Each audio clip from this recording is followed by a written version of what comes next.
Ko se temperature spustijo, toplina doma postane nekaj, kar nikoli ne bi smelo biti samoumevno. Podjetje Piše Kvitli Krpan in Veseljak že drugo leto zapored dokazujemo, da solidarnost ni le beseda, ampak dejanje.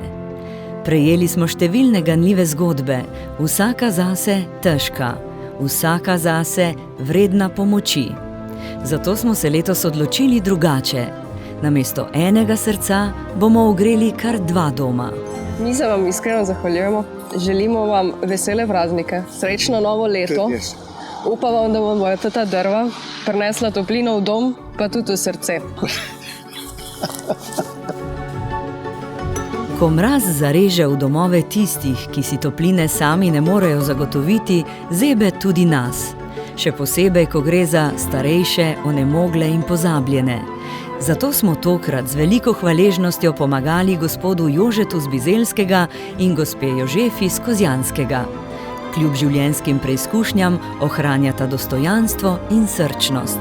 Tako smo odprli srce še 2 zgodbama, ki si zaslužita toplino.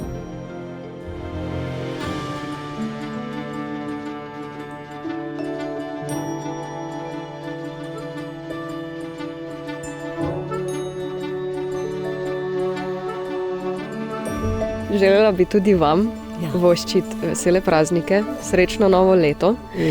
In upamo, da vam bodo ta drva zagrela hišo, pa tudi srce. Hvala vsem, ki verjamete, da so vsi ljudje vredni topline. Piše Kvitli Krpan in Veseljak. Toplina v domu za toplino v srcih.